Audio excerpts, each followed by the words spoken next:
জি24 ঘন্টা জ্যাকলি world studio থেকে আমি সব্যসাচী শুরু করছি পাঁচটা পাঁচ। আর পাঁচটা পাঁচে যে বিষয় নিয়ে এই মুহূর্তে তুমুল হইচই তা হলো বিহারে অন্তত ৭৩ লক্ষ মানুষের নাম কাটা যাচ্ছে এবং এই একই ব্যবস্থা চালু হতে পারে এই বাংলায়। প্রশ্ন হচ্ছে যাদের নাম বাদ গেল তাদের কি হবে? বাংলাতেও এই একই ব্যবস্থা চালু হবে, একই নাম কাটাকাটি?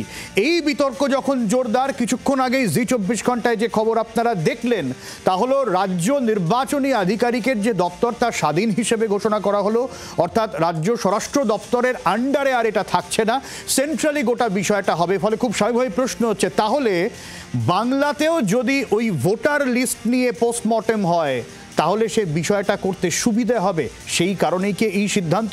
আমাদের সঙ্গে থাকবেন তৃণমূলের সুদীপ রাহা। তবে এই প্রশ্ন সরাসরি প্রীতমের কাছে নিয়ে যাই। প্রীতম, তার মানে আমরা ধরে নিতে পারি যে বিহারের মতো বাংলাতেও হতে চলেছে? না, এটা হওয়া উচিত। তো আমরা তো বারবার বলে আসছি এবং দেখুন এবং এটা আমরা শুধু না, মমতা ব্যানার্জি মনে আছে নেতাজি ইন্ডোর স্টেডিয়ামে দাঁড়িয়ে বলেছিলেন যে প্রচুর নাকি ভুয়ো ভোটার টোটার ঢুকে গেছে। তো ওনারাও তো কনস্টিটিউশনাল বডিতে থেকে একজন মুখ্যমন্ত্রী, এটা হওয়া তো স্বাভাবিক। তার কারণ হচ্ছে যে কোনো গভর্নমেন্ট তো আসে হচ্ছে সেখানকার সত্যিকারের নাগরিক যারা, সত্যিকারের ভোটার যারা, তাদের ভোটে। আমাদের নীতি নির্ধারণ হয়, বাজেট হয়, সবটাই যে ভারতবর্ষের তথা সেখানকার নাগরিকদের জন্য। তো যারা নাগরিক নয়, যারা এখানকার ভোটারই নয়, যারা অনুপ্রবেশকারী, যে অনুপ্রবেশকারী আছে এবং সেটা বিভিন্ন কনস্টিটিউশনাল বডি অলরেডি স্বীকার করেছেন এবং মমতা ব্যানার্জিও স্বীকার করেছেন কয়েকদিন আগে নেতাজি ইন্ডোর স্টেডিয়ামে। এবং একটার পর একটা পুরো যে সারা ভারতবর্ষ আজকে মুসলমান, বিশেষ করে মুসলমান অনুপ্রবেশকারীদের ধরা হচ্ছে, তাদের সবটাই দেখা যাচ্ছে যে ভুয়ো আপনার ভোটার কার্ড বা আধার কার্ড। ছোট ছোট করে তোমাকে প্রশ্ন করি। প্রথম কথা প্রীতম, তার মানে টেকনিক্যালি এটা দাঁড়াচ্ছে যে আগে যে বিহারে নীতিশ কুমারের সরকার নির্বাচিত হয়ে এলো, প্রচুর ভুয়ো ভোটারের ভোট পড়েছে, প্রচুর যারা ভারতের নাগরিক নন তারাও তার মানে ভোট দিয়েছে। হতে পারে। তার কারণ হচ্ছে অলরেডি আপনার যে দেখা যাচ্ছে যে প্রায় ৭০ লাখের মতো ভোটার বাদ যাচ্ছে, তার মধ্যে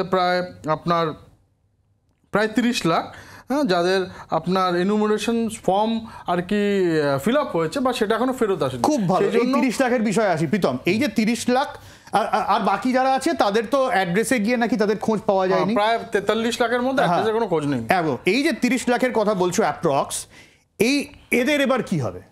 এনুমারেশন ফর্ম মানে ফর্মটা ফেরত আসেনি, সেই জন্য ইলেকশন কমিশন অলরেডি না এরা তো ডকুমেন্টও সাবমিট করতে পারেনি। অনেকে যারা ফর্ম ফিল আপ করেছেন ডকুমেন্ট সাবমিট করতে পারেনি। এনুমারেশন ফর্মটা দিয়েছে, সেটা এখনো ইলেকশন কমিশনের ফেরত আসেনি। এই দুটোর মধ্যে গুলিয়ে ফেলো না, মানুষ ধরো আমি বাংলার কথা বলছি, ঠিক আছে? এই ফর্ম যখন আমি হাতে পেলাম, ঠিক আছে, এই ফর্মে নিশ্চয়ই থাকবে যে কোন কোন বেসিসে আমি আমার নাগরিকত্ব প্রমাণ করছি। 85 83 এর আগে 87 বোধ হয়, আমি তো খুব ভুল না করি, বার্থ সার্টিফিকেট দেখাতে হচ্ছে, তাই তো? বার্থ সার্টিফিকেট প্রায় 17-18টা তোমার টোটাল ওখানে আছে। বার্থ সার্টিফিকেট থেকে শুরু করে স্কুল লিভিং সার্টিফিকেট থেকে শুরু করে আমাদের মাধ্যমিক সার্টিফিকেট থেকে শুরু করে সব রকম। তো সুতরাং আমার যদি বার্থ সার্টিফিকেট না থাকে কোনো সমস্যা নেই, যদি আমি মাধ্যমিক স্কুল ছাড়াও বার্থ সার্টিফিকেট ছাড়াও প্রায় টোটাল 17টা বিভিন্ন রকম সার্টিফিকেট, যেটা government of India already supreme কোর্টে ইলেকশন কমিশনার বলেছে। দেখুন আজকে ইসিআইটা তো অ্যাজ পার কনস্টিটিউশন মানে আপনার হচ্ছে এবং সেটা আজকে সুপ্রিম কোর্টে সেটা মান্যতা পেয়ে গেছে। তার কারণ সুপ্রিম কোর্টে বলে দিয়েছে যে কনস্টিটিউশনাল মেনেই হচ্ছে এবং সেটা হচ্ছে। এবং আজকে বিহারে যেটা হচ্ছে যে আপনাকে বললাম যে প্রায় 30 লাখের মতো ইনুমারেশন ফর্ম মানে অলরেডি ফর্মটা সাবমিট করেছে, কিন্তু সেটা এখনো ইলেকশন কমিশন ফেরত আসেনি। সেই জন্য ওখানে যে 7টা পার্টি আছে তার সাথে ইলেকশন কমিশন বলেছে যে আপনাদের যে প্রায় 1.5 লাখ মতো যে আপনার বিএলএ আছে, এটা প্রত্যেকটা পলিটিক্যাল পার্টি থাকে, তারা আপনারাও যোগাযোগ করুন, ডিস্ট্রিক্ট যোগাযোগ করুন, সেটা করুন। এবং এবার সবচেয়ে বেশি সিগনিফিকেন্ট যেটা প্রায় 44 লাখের মতো তাদের কোনো অ্যাড্রেসই নেই। মানে সেটা হচ্ছে টোটাল আপনার ওই 5.56%। তাদের কোনো অ্যাড্রেস নেই। এই যে এরা যারা আপনার এই আগে যেরকম রাজীব গান্ধী বলতো যে 1 টাকা পাঠালে সেটা গিয়ে 1 পয়সা গিয়ে মানুষের কাছে পৌঁছে, কোথায় এই যে এইভাবে ড্রেন, মানে আপনার এরা নেই, এরা আপনার প্রায় 2.1% ডেড ভোটার মৃত হয়ে গেছে, আপনার 9.95% মানে অনেক জায়গায় এনরোল করা আছে, আপনার 2.3% হচ্ছে পার্মানেন্টলি শিফটেড হয়ে গেছে, আপনার 0.1% হচ্ছে নট ট্রেসেবল, যাদের ট্রেস করা যাচ্ছে। আচ্ছা, আমি এই জায়গাতে একটু সুদীপের কাছে। সুদীপ, যদি এরকম হয়ে থাকে যে যারা নেই তাদেরকে বাদ দিতে কোনো সমস্যা নেই। এবারে সমস্যাটা যেটা হচ্ছিল যে যাদের কাছে ফর্ম গিয়েছে, যারা প্রয়োজনীয় কাগজপত্র সাবমিট করতে পারেন কিনা। আমার খুব টেনশন ছিল সুদীপ যে এই বার্থ সার্টিফিকেট, আমি আমার বার্থ সার্টিফিকেট খুঁজে পাচ্ছি না। আবার প্রীতমের দাবি যে আরও বেশ কিছু অপশান রয়েছে, মাধ্যমিকের সার্টিফিকেট, স্কুল সার্টিফিকেট, এই বিষয়গুলো সাবমিট করতে পারে। তো এতে অসুবিধে কী আছে? যদি কেউ নাগরিক হয় তাদের কাছে তো এইসব কাগজপত্র থাকবেই। তো এতে সমস্যার কী কারণ আছে বলে তোমাদের মনে হচ্ছে? না দেখুন, এই যে স্পেশাল ইন্টেন্সিভ রিভিশন, এই স্পেশাল ইন্টেন্সিভ রিভিশনের পেছনে বিজেপির ইন্টেনশনটা হচ্ছে, বিজেপি জানে বিজেপি এককভাবে সরকার করতে পারবে না। বাংলার ক্ষেত্রে বিজেপির রিপোর্ট বলছে বিজেপি 40-45-এ আটকে যাবে। বিজেপির রিপোর্ট সুদীপ রায় জেনে গেল? বিজেপির রিপোর্ট সুদীপ রায় জানে? বিজেপিতে আসছে নাকি? তুমি আসতে চাইছো? কালকে তো 21শে জুলাই গেল, মানে তুমি আসতে চাইছো ভাই? ঠিক আছে, আমরা ভেবে দেখবো তোমাকে নেবো কি নেবো না। আমি সঞ্চালকের কাছে অনুরোধ করব যে বিজেপির পক্ষ থেকে তিনি যখন বক্তব্য রেখেছেন আমি মাঝখানে কথা না, বলি। যেহেতু তুমি বিজেপির রিপোর্টটা তোমার কাছে আছে বলে যে অবাক হয়ে গেল, ওটা মানুষকে বলতে হবে না তোমার কাছে গেল বিজেপির রিপোর্ট। যদি এইভাবে ডিবেটটা করা হয়, এখান থেকেই পরিষ্কার যে বিজেপি আসলে কোনো সুস্থ আলোচনা তো বিজেপি চায় না। সভ্য, তুমি কি ওকে আসতে গেলে না করেছো স্টুডিওতে? আচ্ছা প্রীতম, তুমি বললো বিজেপির রিপোর্ট ওনার কাছে আছে, যে বিজেপির মানুষের রিপোর্ট ওনার কাছে আছে। না না, শুরু থেকে যদি এরকম করো তাহলে ঠিক আছে, ওকে বলতে দাও। তুমি তোমার কথা বলো না, তুমি তোমার সময় যখন আসবে তখন বলবে। সুদীপ বলো। আদিবাসী জনজাতির ভোটারদেরকে কিভাবে তাদেরকে আটকে দাও, তারা যাতে ভোট দিতে না পারে, তার কারণ বিজেপি এদের জন্য কোনো কাজ করেনি। মমতা বন্দ্যোপাধ্যায়, অভিষেক বন্দ্যোপাধ্যায়, আমাদের দল তৃণমূল কংগ্রেস প্রথম দিন থেকে যে আশঙ্কাটা করেছিল, আজকে সেই আশঙ্কা কিন্তু প্রমাণিত হতে চলেছে। সুপ্রিম কোর্ট বলছে যে নির্বাচন কমিশন একবার তালিকাটা বেরিয়ে যদি যায়, তাহলে সাধারণ মানুষ অ্যাপিল করবে কোথায়, কার কাছে গিয়ে অ্যাপিল করবে, সেটা এখানে স্পষ্ট নয়। আমাদের অনুরোধ, আমাদের দাবি অত্যন্ত না সুদীপ, এই জায়গা থেকেই তো সম্ভবত একটা নোডাল অফিসার বোধহয় তৈরির কথা বলা হচ্ছিল, যেটা নিয়েও একটা বিতর্ক চলছে। হ্যাঁ, আমি তো বলছি যে আমাদের দাবি একটাই, যে নির্বাচন কমিশন একটা গণতান্ত্রিক কাঠামো। নির্বাচন কমিশন যেন বিজেপির পার্টি অফিসে পরিণত না হয়ে, বিজেপির দলদাস না হয়ে গিয়ে সাধারণ মানুষের কথা ভেবে, বিজেপি বললো বলে এখানকার ভোটার বাদ দিয়ে দিলাম, বিজেপি বললো বলে এখানকার বাইরে থেকে ভোট ঢুকিয়ে দিলাম। বিজেপি এত বড় বড় কথা বলছে।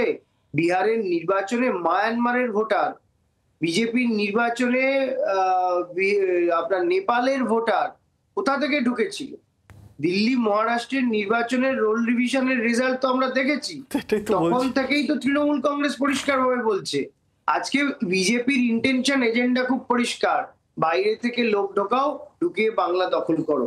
মনে রাখবেন যে এটা বিহারের মডেল এখানে চলবে না। এখানে তৃণমূল কংগ্রেস রয়েছে, আমরা বিজেপির বিরুদ্ধে কঠোরভাবে।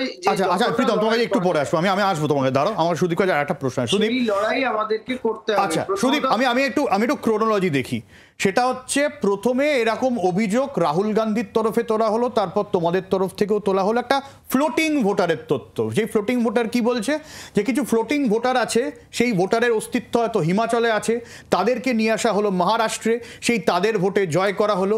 একই রকমভাবে সেই ফ্লোটিং ভোটার আনা হবে বিহারে, একই রকমভাবে আনা হবে বাংলায়। এই নিয়ে হইচইয়ের পর তারপরে এলো ভুয়ো ভোটার, ভুতুরে ভোটার, যেখান থেকে নাম হলো একই এপিক কার্ড নম্বর, এবং এটা বারো হলো, একাধিক জনের এরকম বার হলো যে এপিক কার্ড রয়েছে, তা নিয়ে হইচই হলো। এখন আবার বিষয়টা হচ্ছে ভোটার তালিকা থেকে নাম বাদ। এবার দুটো কন্ট্রাডিক্টরি হয়ে যাচ্ছে না? যদি ইলেকশন কমিশন নাম বাদই দিয়ে দেয় যাদেরকে তারা মনে করছে যে ভুয়ো, তার তো ঝামেলাই থাকে না। কন্ট্রাডিক্টরি তো এটা। 2025 সালের 8ই মার্চ নির্বাচন কমিশন নিজেরা প্রস্তাব দিয়েছিল যে আধার কার্ড ব্যবহার করে ভোটার তালিকা ঠিকঠাক করবার জন্য। তাহলে আজকে হঠাৎ 3 মাসের মধ্যে সেই ডিসিশন থেকে তারা সরে এলো কেন? এর উত্তর তো নির্বাচন কমিশনকে দিতে হবে। মানুষকে এতে আমি বিভ্রান্ত হচ্ছি। নির্বাচন কমিশন টিভিতে একটা নির্দেশিকা চালিয়ে দিচ্ছে, আপনারা চালিয়ে দিচ্ছেন, সাধারণ মানুষ বিভ্রান্ত হচ্ছেন। সাধারণ মানুষকে 2014 সালের পরে লাইনে দাঁড় করানো হলো কি বলে, যে আপনার আধার, আপনার পরিচয়। তা আজকে সেই আধার কার্ডটা যদি আমার ভারতবর্ষের যথেষ্ট প্রমাণপত্র না হয়, তাহলে 2014 পরে মোদিবাবু এসে এপিক কার্ডের পরে আরেকটা নতুন করে আধার কার্ড বানাতে গেলেন কেন? কেন বারবার ভারতবর্ষের মানুষকে মোদি যেভাবে বলবে সেভাবে কাগজ দেখাতে হবে? 86-র পরে যারা জন্মেছে তারা সবাই বাবার জন্মের প্রমাণপত্র দেখাবে, আর নরেন্দ্র মোদী জন্মের প্রমাণপত্র দেখাবেন না, তা কি করে হতে পারে? আচ্ছা প্রীতম বলো। আরে মুশকিলটা হচ্ছে যদি ভাই শিক্ষিত হয়েও যদি না বোঝে তাহলে কিছু করার নেই। আধার কার্ড তো আর ভোটার কার্ড নয়, তো সেটা আলাদা। তো এবং আজকে আমার বাচ্চা আজকে এবার তুমি কথা বলছো ভাই, এবার তুমি কথা বলছো, তুমি দূরে আছো, আমি কথা বলে তুমি বলতে পারবে না। তো সুতরাং আমারও দুটো বাচ্চা আছে, তাদের আধার কার্ড আছে, তো তারা তো ভোটার নয়, কিন্তু তাদের জন্য তো রেশন টেশন আসবে নাকি আসবে না, এগুলো গুলিয়ে দিলে হবে না। দেখো তোমার কাছে আরো 18টা তোমার ডকুমেন্টস আছে যেগুলো তুমি দিতে পারবে, সেগুলো বিভ্রান্ত করার কোনো দরকার নেই। সুদীপ যেটা বলতে চাইছে, সুদীপ যেটা বলতে চাইছে, আমি আসবো, সুদীপ আসবো, তোমার কাছে আসবো, সুদীপ আসবো। সেটা হচ্ছে প্রীতম, দেখো সুদীপ যেটা বলতে চাইছে সেটা হচ্ছে যে তাহলে তো কোনো একটা কিছু থাকবে যেটা আমি দেখিয়ে বলতে পারবো এই যে আমি ভারতের নাগরিক। আধার কার্ড দেখালে নাগরিকত্ব প্রমাণ হচ্ছে না, ভোটার কার্ড দেখালে নাগরিকত্ব প্রমাণ হচ্ছে না, পাসপোর্ট দেখালে সেখানে প্রশ্ন থাকছে, পাসপোর্ট ভুয়ো, আধার কার্ড ভুয়ো, ভোটার কার্ড ভুয়ো, রেশন কার্ড ভুয়ো, এরপরে তোমরা বলবে এক দেশ এক কার্ড, সেটাও ভুয়ো হবে না, তার কোনো গ্যারান্টি নেই। প্রীতম আমরা তাহলে যাব কোথায়, কি দেখিয়ে প্রমাণ করব? ঠিক তুমি কি ধরো তুমি আজকে টেলিভিশন চ্যানেলে আছো, সেগুলো তুমি যদি ভুলভাল বলে দাও তাহলে খুব আমি কি ভুল বলেছি, কোনটা ভুল বলেছি প্রীতম? ভাই তোমাকে বলতে দাও, নাহলে কিন্তু আমি তুমি এইমাত্র বললে কথার মাঝে কথা বলবো না, আমাকে বলো কোনটা আমি ভুল বললাম। বলো তোমার 11টা ডকুমেন্ট দেখো, সুদীপ তোমার একটা রাজনৈতিক দলের ছেলে, এটা জানা উচিত যে সুপ্রিম কোর্ট অলরেডি বলে দিয়েছে যে এটা কনস্টিটিউশনাল, এবং সুপ্রিম কোর্টও বলে দিয়েছে যে আধার কার্ড এবং যার জন্য ইন্টেনসিভ রিভিশন বাড়িতে বাড়িতে গিয়ে করা হচ্ছে, যেন কোনো ভুয়ো ভোটার, কোনো ভোটার আইডি বা কোনো ভুয়ো আধার কার্ড যেন না থাকে, সেই জন্য আধার আর ভোটার কার্ডটা অ্যাপ্লিকেবল হচ্ছে না। সুপ্রিম কোর্ট অলরেডি বলে দিয়েছে, সুপ্রিম কোর্টে যদি না মানে তাহলে আমাদের কিছু বলার নেই। তার মানে প্রীতম আধার কার্ড বাদ গেলে সুদীপ আসবো, প্রীতম টোটাল আরে 11টা ডকুমেন্ট আছে। প্রীতম এক মিনিট, প্রীতম আমি বলছি প্রীতম, তার মানে তুমি বলছো আধার কার্ডে প্রমাণ হচ্ছে না, ভোটার কার্ডে প্রমাণ হচ্ছে না, তাই তো? তার কারণ হচ্ছে আমরা দেখতে পেয়েছি ঠিক আছে, মানলাম, সারা ভারতবর্ষে যত রকম ভুয়ো অনুপ্রবেশকারী, বিশেষ করে মুসলমান অনুপ্রবেশকারীদের ধরা হচ্ছে, সবার ভুয়ো আধার কার্ড, তোমার ইলেকশন কমিশন এপিক কার্ড, সবটাই এরা বানিয়ে দিয়ে তৃণমূল কংগ্রেস, তাদের রেড চ্যাট আছে। সেই আমাদের সুন্দরবন ওই ছেলেটা, যে ছেলেটা সে বাংলাদেশে আন্দোলনে ছিল, সে লিটন দাস, সে ওখানে ভুয়ো কার্ড, ভুয়ো বারবার একবার হারিয়ে যায়, তারপর ওখানে মন্ত্রী তার কার্ড বানিয়ে যায়। সেই এরকম ঘটনা প্রচুর ঘটেছে বলে আজকে ইলেকশন কমিশন করতে বাধ্য হচ্ছে। এবং এসআইআর এটা নতুন কোনো বিষয় নয়, এর আগেও একবার হয়েছিল 2003 সাল সম্ভবত, আবার এখন হচ্ছে, এটা নতুন কোনো বিষয় না। আর যা হচ্ছে পিপল রিপ্রেজেন্টেটিভ অ্যাক্টে অনুযায়ী হচ্ছে, 100% কনস্টিটিউশন মেনে হচ্ছে। এবার তোমার যেটা মানুষের জন্য জানার কথা, যে আরো 11টা জিনিস, 11টা ডকুমেন্ট আপনাদের থাকতে হবে, সেটা হচ্ছে আপনার pension order issued by any regulator, যদি এমপ্লয়ি হয়, পেনশন মানে সেন্ট্রাল গভর্নমেন্ট, স্টেট গভর্নমেন্টের এমপ্লয়ি হলে পেনশন থাকলে হবে, আপনার birth certificate by the competent authority, আপনার পাসপোর্ট, আপনার matriculation education certificate by the recognized board and university, আপনার permanent resident certificate issued by the competent state authority, মানে আমাদের যে কলকাতা মিউনিসিপ্যালিটি থেকে দেয় বা বিভিন্ন মিউনিসিপ্যালিটি থেকে বা পঞ্চায়েত থেকে যে দেওয়া হয় নিজেদের রেসিডেন্ট সার্টিফিকেটটা, আপনার forest right certificate, OBC, SC, ST or any caste certificate issued by the competent authority, national register of citizen, মানে whatever it exists, মানে আপনার যে করা হয়েছিল সেটা যদি থাকে, সেটা যদি মানে এনআরসি যেগুলো অন্য জায়গায় হয়েছে, family register prepared by the state or local authorities, any land or house allotment certificate by the government.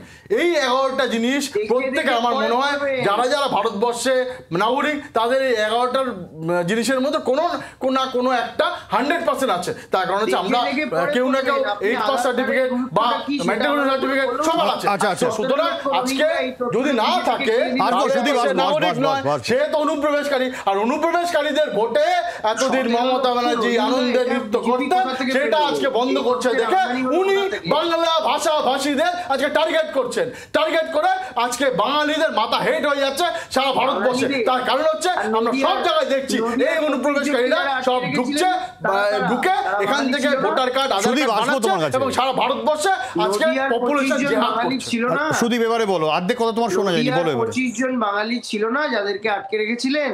মহারাষ্ট্রে রানাঘাটের যে দুজন ভাইকে আটকে রেখেছিলেন, সবচেয়ে বেশি তোমার বাঙালি যদি বাদ গিয়ে থাকে, বাঙালি ছিল না, তা হচ্ছে তোমার মমতা ব্যানার্জির বন্ধু স্ট্যালিনের দেশে।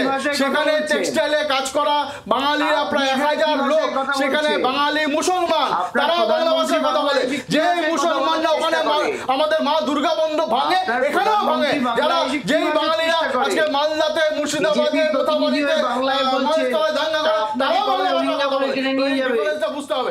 এই ডিফারেন্সটা মমতা ব্যানার্জি গুলিয়ে দিতে চাইছে, বারবার গুলিয়ে দিচ্ছে। আপনাকে দুটো প্রশ্ন করেছি, আপনি তো নির্বাচন কমিশনের হয়ে গলাবাজি করছেন। আপনাকে জিজ্ঞেস করেছি যে নির্বাচন কমিশন তাপস বর্মন আগে বলুন যে আধার কার্ডের আলাদা গুরুত্ব কি, তৃণমূল কংগ্রেস আর 17 লক্ষ রোহিঙ্গার তথ্য আপনারা কোথায় পেলেন? কিসের জন্য জানো সভ্য? 17 লক্ষ রোহিঙ্গার তথ্য আপনারা কোথায় পেলেন? বাংলা ভাষাভাষী টিচার চাই, ওখানে উর্দু ভাষাভাষী টিচার দিয়ে দিয়েছিল রোহিঙ্গা আপনারা কোথায় পেলেন? টিচার দিয়ে ওখানে উর্দু ল্যাঙ্গুয়েজকে ইম্পোজ আগে করেছিল। দিন ওনারা বলেছিলেন আর বলুন কেন 2014 সালের পরে মানুষকে লাইনে দাঁড় করিয়ে আধার কার্ডের জন্য দাঁড় করিয়েছিলেন, আর এখন কেন বলছেন যে আধার কার্ড রাখার জন্য আপনাদেরকে গুলি করে হত্যা করেছে বাংলা ভাষার জন্য? আপনাদের প্রতি বছর একবার করে ইচ্ছে হবে নাগরিকত্বের প্রমাণের জন্য এটা দাও ওটা দাও।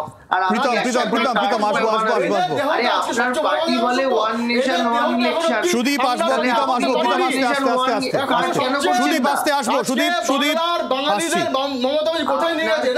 প্রীতম মমতা ব্যানার্জির পুলিশ এবং গুন্ডা প্রীতম অর্ধেক সময় তোমরা এরকম ঝামেলা করে কাটিয়ে দিলে কোনো আলোচনা হলো না। এক এক করে প্রীতম এক এক করে সুদীপ এক এক করে সুদীপ, যেরকম বিজেপির তরফ থেকে নির্দিষ্টভাবে দাবি করা হচ্ছে শুধু বিজেপি শাসিত রাজ্যে নয়, তামিলনাড়ুর মতন জায়গাতেও একই কাজ করা হচ্ছে। এই ক্ষেত্রে তোমাদের মানে কি জায়গাটা হচ্ছে একই রকম ভাবে সব প্রীতম প্লিজ বিজেপির দাবি রাখুন না, বিজেপির আর দাবি করার জায়গা কোথায় আছে? ওরা বাংলায় এখানে আগে জয় শ্রীরাম বলতো, এখন বাঙালির হয়ে আমরা বলবার পরে জয় মা কালী বলছে। বিজেপির কোন স্ট্যান্ড পয়েন্ট আছে নাকি? বিজেপি 2016 সালে বলেছিল আধার কার্ড লাগবে, বিজেপি 2025 সালে বলছে আধার কার্ডের কোনো অস্তিত্ব নেই। আধার কার্ড আপনার যথেষ্ট পরিচয়পত্র নয়। এখানে তো বিজেপির বড় নেতা, তিনি তো বড় বড় কথা বলছেন, আমরা কিছু জানি না, আপনি সঞ্চালক, আপনি কিছু জানেন না, উনি সব জানেন। তা ওনাকে দুটো প্রশ্ন করলাম যে আধার কার্ডের অতিরিক্ত গুরুত্বটা কি, তার জন্য 2014 সালের পরে বারবার মানুষকে লাইনে দাঁড় করিয়ে আধার কার্ড তৈরি করিয়েছিলেন। আর 17 লক্ষ রোহিঙ্গা, এই তথ্যের সত্যটা কি? আপনারা এটা পেলেন কোথা থেকে?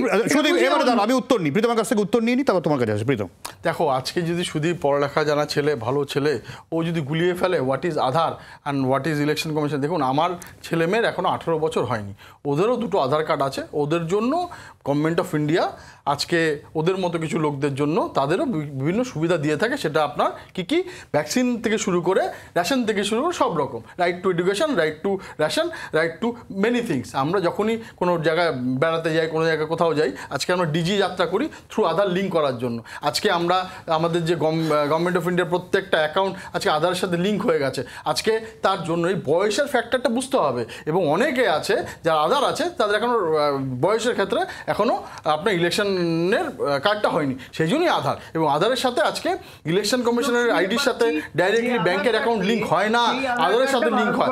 সুতরাং আমরা তো চাইছি, আমরা দাবি তুলেছি যে একদম যেরকম ডিজি যাত্রা করি আমরা, গিয়ে অটোমেটিক বিদেশ যাচ্ছি,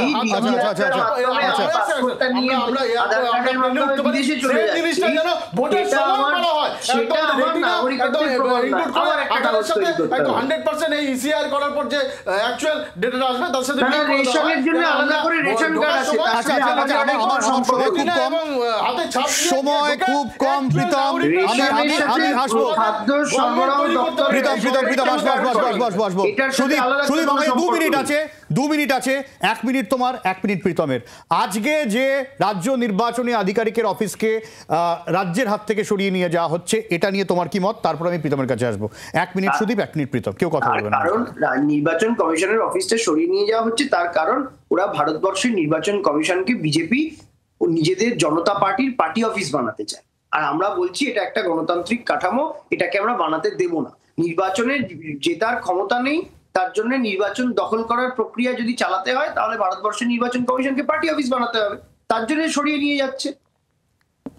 প্রথম কথা হচ্ছে, যেই ভাষায় মমতা ব্যানার্জি গতকাল নির্বাচন কমিশনকে আক্রমণ করেছে, একটা স্বশাসিত সংস্থা, কনস্টিটিউশনাল বডি, সংবিধান তো দেখালে শুধু হয় না, সেটাকে মান্যতা দিতে হয়, হৃদয়ে নিতে হয় এবং সেটাকে দেখে কাজ করতে হয়। মমতা ব্যানার্জি যার সর্বোচ্চ নেত্রী যেইভাবে ইলেকশন কমিশনারকে কালকে আক্রমণ করেছে, ইলেকশন কমিশন দখল করে নেবে এবং সেই জন্য তো আমরা বারবার দাবি করছি ইলেকশন কমিশনের যেন তাদের রেজিস্টার্ড আগে তো তোমার নিজেরা খুব লাফাতো যে তারা নাকি ন্যাশনাল পার্টি না, কেরালা থেকে যেন অলরেডি তাদের সিম্বল বাদ দিয়ে দিয়েছে এর আগে লাস্ট ইলেকশনে। তো সুতরাং আজকে যে কালীঘাট পার্টি তাকে যেন একদম বরখাস্ত করা হয়, তার কারণ হচ্ছে ইলেকশন কমিশনকে একটা কনস্টিটিউশন বডিকে করা যায় না। এবং আজ সুদীপ যেগুলো বললো এই কথাগুলো কিন্তু অলরেডি ইন্ডিজোট, সিপিএম, তৃণমূল, কংগ্রেস সবাই মিলে, তাতে মুসলিম লীগকে নিয়ে সবাই কিন্তু কোর্টে গেছিল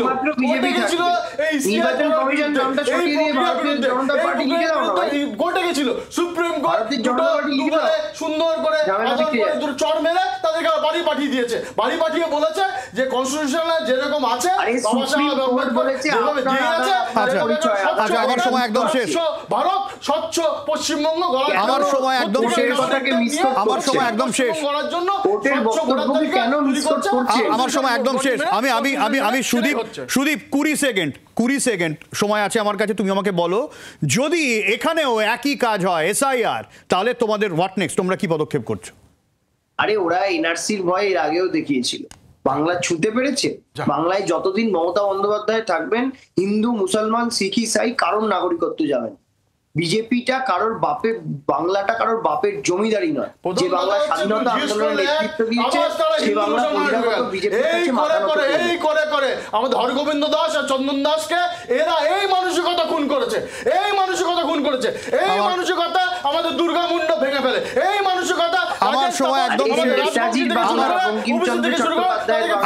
একদম শেষ। অনেক ধন্যবাদ প্রীতম, অনেক ধন্যবাদ সুদীপ। ফিরে আসছি বিরতির পর, সঙ্গে থাকুন।